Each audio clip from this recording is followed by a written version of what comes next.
டெல்லி செங்கோட்டை அருகே நடந்த கார் குண்டுவெடிப்பு சம்பவம் தொடர்பாக என்ஐஏ அதிகாரிகள் தீவிர விசாரணை மேற்கொண்டு வருகிறார்கள். கூடுதல் விவரங்களை வழங்குவதற்காக செய்தியாளர் ராஜீவ் இணைந்திருக்கிறார். அவரிடம் கேட்கலாம். ராஜீவ், தற்போதைய சூழல் என்ன? என்ஐஏ அதிகாரிகள் ஏற்கனவே விசாரணையை தொடங்கி இருக்கும் நிலையில தற்போது வரைக்கும் ஏதேனும் தகவல் தெரிய வந்திருக்கிறதா? தடயவியல் துறை அதிகாரிகள், காவல்துறை அதிகாரிகள் விசாரணை ஏற்கனவே தொடங்கியிருக்கும் நிலையில அவர்கள் தரப்பில் தற்போது வரைக்கும் என்னென்ன தகவல்கள் தெரிவிக்கப்பட்டிருக்கு? கட்டாயமாக, அதாவது இன்று காலை முதல் என்ஐஏவினுடைய சிறப்பு குழு 10 பேர் கொண்ட ஏடிஜி தலைமையிலான 10 பேர் கொண்ட அந்த குழு இந்த விசாரணை மேற்கொண்டிருக்கின்றார்கள்.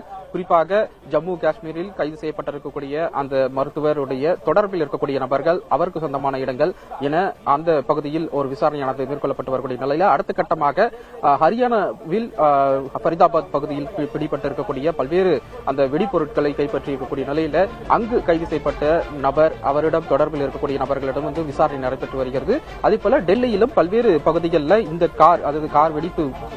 கார் வெடிப்பதற்கு முன்பாக பல்வேறு பகுதிகளுக்கு இந்த கார் சென்று வந்ததாக கூறப்படக்கூடிய நிலையில சிசிடிவி காட்சிகளை ஆராய்ந்து அது எங்கெல்லாம் அந்த காரை கொண்டு சென்றார்கள் போன்ற பல்வேறு விவரங்களை என்ஐஏ அதிகாரிகள் தொடர்ந்து அந்த விசாரணையை மேற்கொண்டு வருகிறார்கள். அது முதல் கட்டமாக 8 பேர் கைது செய்யப்பட்டிருக்கக்கூடிய நிலையில அதில் பலர் மருத்துவர்கள்.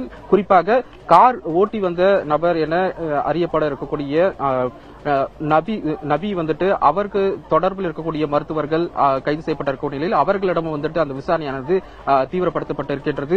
அதே போல இந்த டெல்லிக்கு அவர்கள் வந்த பொழுது 3 காரில் வந்ததாக கூறப்படும் நிலையில அது தொடர்பாகவும் ஒரு விசாரணையானது தொடர்ந்து நடைபெற்று வருகிறது. முதல் கட்டமாக டெல்லி காவல்துறை ஒரு வழக்கை பதிவு செய்திருந்தார்கள். குறிப்பாக 2 வழக்குகள் பதிவு செய்யப்பட்டிருந்தது. உப்பா அந்த சட்டப்பிரிவின் கீழ 2 பிரிவின் கீழ் அந்த வழக்கு பதிவு செய்யப்பட்டிருந்த நிலையில நேற்றைய தினம் இந்த முழு விசாரணையும் என்ஐஏ வசம் ஒப்படைக்கப்பட்டிருந்தது.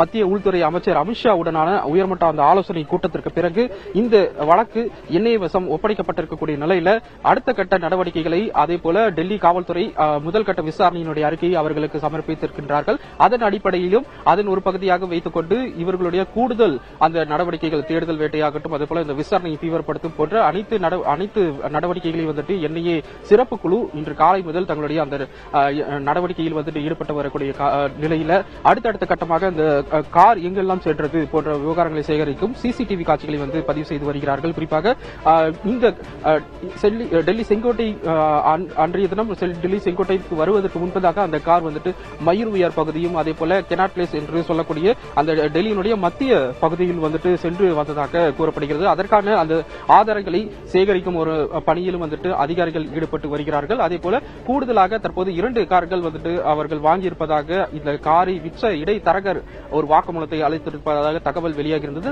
அதன் அடிப்படையிலும் மற்ற அந்த 2 கார்கள் எங்கு உள்ளது, டெல்லியில் தான் இருக்கின்றதா அல்லது வேறு எங்கு பகுதிகளுக்கு கொண்டு செல்லப்பட்டிருக்கின்றதா போன்ற விஷயங்களை கைது செய்யப்பட்டவர்களிடமும் தொடர்ந்து ஆராய்ந்து வருகிறார்கள். அதே போல கூடுதல் தரவுகளை, அதாவது இங்கு சம்பவம் நடைபெற்ற இந்த பகுதியிலிருந்து கூடுதல் அந்த தரவுகளை, அந்த ஆதாரங்களை சேகரிக்கும், அந்த மாதிரிகளை சேகரிக்கும் நடவடிக்கையிலும் ஈடுபட்டு வருகிறது. தற்போது வரை, அதாவது இன்று வரை 40க்கும் மேற்பட்ட அந்த மாதிரிகள் சேகரிக்கப்பட்டிருக்கின்றதாக அதிகாரிகள் கூறி வரும் நிலையில இந்த காரை ஓட்டி உயிரிழந்திருப்பதாக அறியப்படும் உமர் நபியினுடைய தாயார் கைது செய்யப்பட்டிருக்கின்றார். அவருடைய டிஎன்ஏ மாதிரிகள் எடுக்கப்பட்டிருக்கின்றது. அது எய்ம்ஸ் மருத்துவமனைக்கு அனுப்பி வைக்கப்பட்டு அந்த சோதனைக்கு அனுப்பி வைக்கப்பட்டிருக்கக்கூடிய நிலையில அடுத்த கட்டமாக அவர்களுடன் தொடர்பில் இருந்த மற்ற மருத்துவர்கள் ஆங்காங்கே கைது செய்யப்பட்டிருக்கின்றார்கள். குறிப்பாக இந்த சம்பவத்தை பொறுத்தவரை ஜம்மு காஷ்மீரில் கைது நடவடிக்கை மேற்கொள்ளப்பட்டிருக்கின்றது. அதேபோல ஹரியானா மாநிலத்தில் கைது நடவடிக்கை மேற்கொள்ளப்பட்டிருக்கின்றது. உத்தரப்பிரதேச மாநிலம் லக்னோவில் அந்த சோதனை நடத்தப்பட்டு அங்கும் சில மருத்துவர்கள் கைது செய்யப்பட்டிருக்கின்றார்கள். இவ்வாறாக அடுத்தடுத்த கட்ட அந்த நடவடிக்கைகள் தொடர்ந்து விரைவாக நடைபெற்று வரக்கூடிய நிலையில் இன்று மாலை பிரதமர் மோடி தலைமையில் பாதுகாப்பு விவகாரங்களுக்கான மத்திய அமைச்சரவை கூட்டமானது நடைபெற இருக்கின்றது. எனவே இன்று மாலை பிரதமரிடம் இந்த முதல் கட்ட அறிக்கைகள் சமர்ப்பிக்கப்படும் என எதிர்பார்க்கப்படுகிறது. அடுத்த கட்டமாக அறிக்கை சமர்ப்பிக்கும் பட்சத்தில் அடுத்த கட்டமாக மத்திய அரசு அதிகாரப்பூர்வ விவரங்களை வெளியிடப்படலாம் என எதிர்பார்க்கப்படுகிறது. டெல்லி குண்டுவெடிப்பு சம்பவம் தொடர்பாக என்ஐஏ அதிகாரிகள் விசாரணையை தொடங்கியிருக்கிறார்கள். இதற்காக 10 பேர் கொண்ட குழுவும் உருவாக்கப்பட்டிருக்கிறது. களத்திலிருந்து விரிவான தகவல்களை தந்தமைக்கு நன்றி ராஜீவ்.